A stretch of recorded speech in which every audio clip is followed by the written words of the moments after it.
ஆலு சப்பாத்திக்கு கோதுமை மாவில் உப்பு போட்டு வச்சுருக்கோம். உருளைக்கிழங்கு அவிச்சு உரித்து வச்சுருக்கு.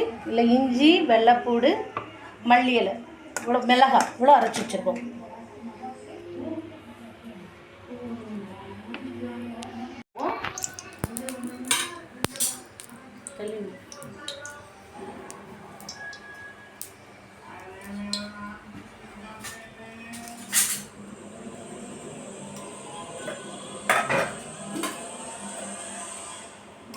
இன்னும் சூடாயிட்டு இன்னும் சூடானோடனே அரைச்சி வச்சுருக்க மசாலாவை எண்ணெயில் போடணும்.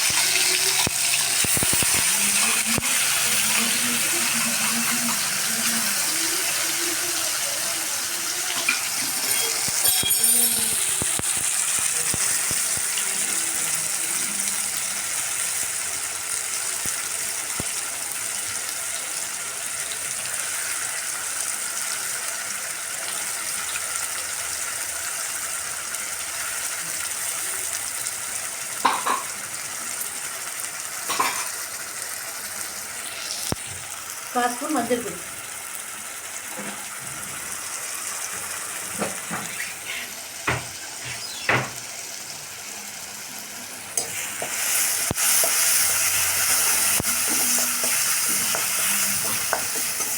நல்லா வதங்கிட்டு இப்போ அவிச்சு நல்லா உரித்து நல்லா மசிச்சு வச்சுருக்கோம். அந்த பட்டாட்டாவை இதில் போடணும், உருளைக்கிழங்கு இதில் போடணும்.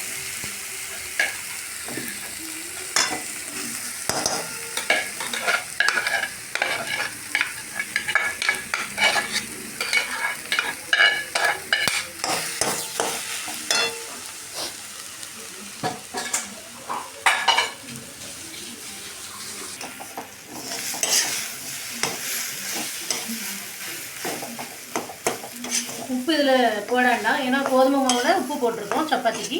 இதை போட்டு அப்படி இதில் உப்பு வேண்டாம், மாவில் சேர்ந்துடும் பட்டுட்டா.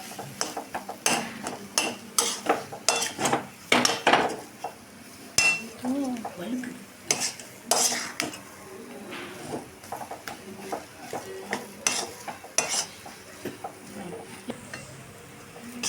லேசாக மசால் போட்டு உருளைக்கிழங்கு ஒரு நிமிஷம் அதுக்குனாலே போதும்.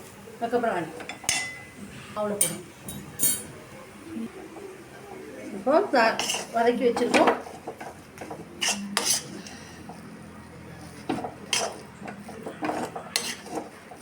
கொஞ்சம் ஆறட்டும், ஒரு 5 நிமிஷம் ஆறினோடனே மாவில் போடுவோம்.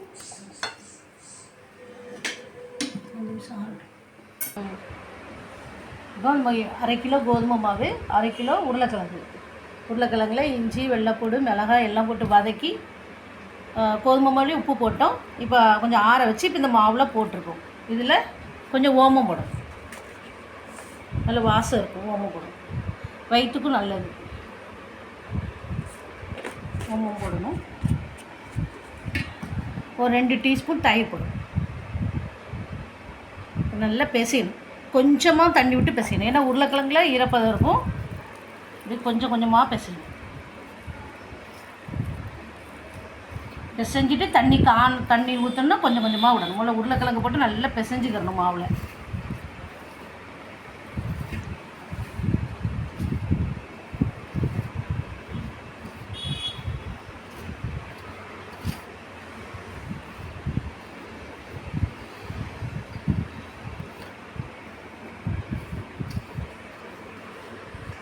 இப்போ நல்லா பிசைஞ்சாச்சு பாருங்கள்.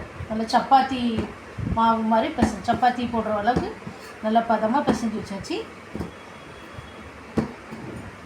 இவ்வளோ சாஃப்டாகிட்டு பாருங்கள்.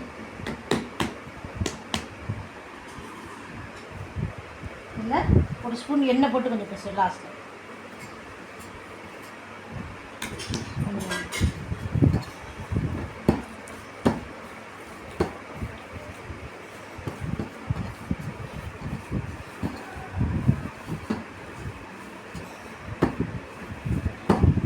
இப்படி வந்துட்டு பண்ணலாம். கொஞ்சம் தான் தண்ணி விடணும், ஏன்னா உருளைக்கிழங்கு அதில் ஈரப்பதம் இருக்கும், மசாலாவில் ஈரப்பதம் இருக்கும். அதனால் கொஞ்சமாக தண்ணி விட்டு இப்படி சப்பாத்தி மாவு போடுற அளவுக்கு இப்படி பிசைஞ்சு வச்சுக்கணும். இதான் உருளைக்கிழங்கு சப்பாத்தி. இங்கே ஆலு சப்பாத்தி மாதிரி உருளைக்கிழங்கு சப்பாத்தி. இதுக்கு சட்னி வச்சு சாப்பிட்லாம். அது இடிட்டி பண்ணிடுவோம். நல்லா பிசைஞ்சு வச்சு இனிமேல் சப்பாத்தி போடும். இப்படிதான் பிசை சப்பாத்தி போடுங்க.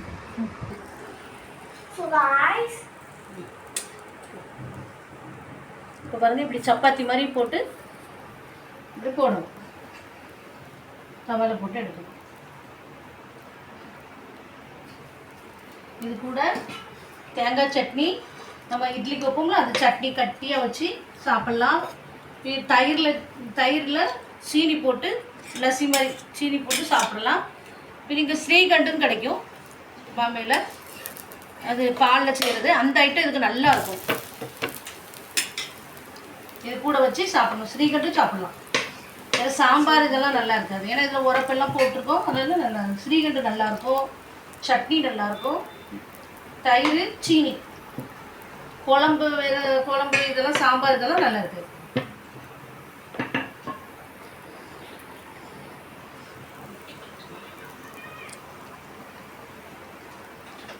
பாருங்க, நல்ல புஷ்ஷுன்னு வந்துடும். நல்லா நைஸாக இருக்கும், சாப்பிட டேஸ்ட்டாக இருக்கும். ஆலு சப்பாத்தி, ஆலு பரோட்டா பாருங்க எப்படி பொங்குது பாருங்க. பொங்குது காமி நீ அமுக்கி விட பொங்கும். சாப்பிட நல்லா மெதுவாக இருக்கும் சாப்பிட.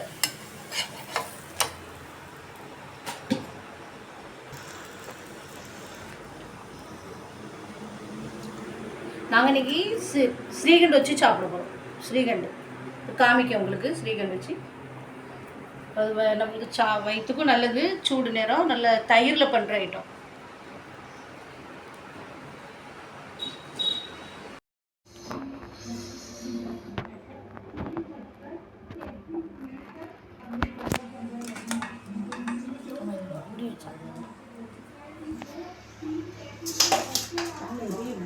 ரொம்ப பழைய